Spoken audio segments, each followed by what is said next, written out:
Hi friends, Sensex and Nifty అనేవి మన న్యూస్లలో అప్పుడప్పుడు వింటూ ఉంటాం. సెన్సెక్స్ తగ్గింది అని లేదా సెన్సెక్స్ పెరిగింది అని పదాలు వింటూ ఉంటాం.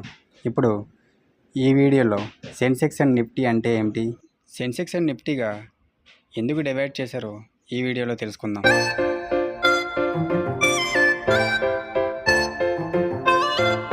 ఫ్రెండ్స్, సెన్సెక్స్ అండ్ నిఫ్టీ అనే వాటిని ఇండెక్సెస్ అంటారు.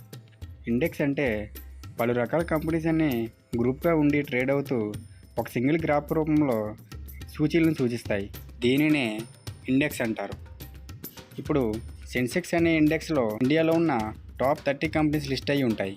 ఈ 30 కంపెనీస్ ట్రేడ్ అయ్యే దాని మీద ఆధారపడి సెన్సెక్స్ గ్రాఫ్ అనేది చేంజ్ అవుతూ ఉంటుంది. ఈ సెన్సెక్స్ అనేది BSE యొక్క బెంచ్ మార్క్ ఇండెక్స్. ఇది 1986లో ₹100 ఫేస్ వాల్యూతో స్టాక్ మార్కెట్లోకి ప్రవేశపెట్టబడింది. ఆ ₹100 ఫేస్ వాల్యూ కలిగిన సెన్సెక్స్ ఇప్పుడున్న రోజుల్లో 85,000కు పైగా ట్రేడ్ అవుతుంది. అలాగే నిఫ్టీ అంటే నిఫ్టీని నిఫ్టీ 50 అని కూడా అంటారు. ఎందుకంటే ఇండియాలో ఉన్న టాప్ 50 కంపెనీస్ లిస్ట్ అయ్యి ఉంటాయి కనుక. వీటిని ఆధారంగా తీసుకొని నిఫ్టీ 50 గ్రాఫ్ అనేది చేంజ్ అవుతూ ఉంటుంది.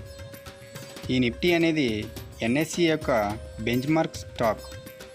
దీనిని 1996లో ₹1000 ఫేస్ వాల్యూతో స్టాక్ మార్కెట్లోకి ప్రవేశపెట్టారు. ఈ 2024లో 25,000కు పైగా ట్రేడ్ అవుతుంది. దీన్ని బట్టి అర్థం చేసుకోవచ్చు స్టాక్ మార్కెట్లు ఏ విధంగా పెరుగుతున్నాయో. ఈ విధంగా సెన్సెక్స్ని ఓల్డెస్ట్ ఇండెక్స్ అని, నిఫ్టీని న్యూయెస్ట్ ఇండెక్స్ అని పిలుస్తారు.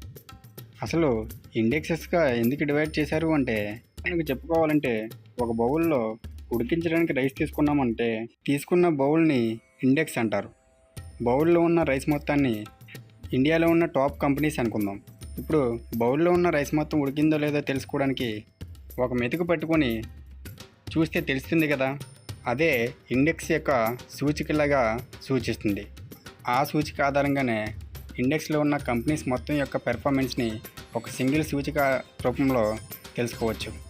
అంటే ఒక సెన్సెక్స్ అండ్ నిఫ్టీని ఆధారంగా తీసుకొని ఇండియాలో ఉన్న స్టాక్ మార్కెట్ మొత్తాన్ని అంచనా వేయచ్చు.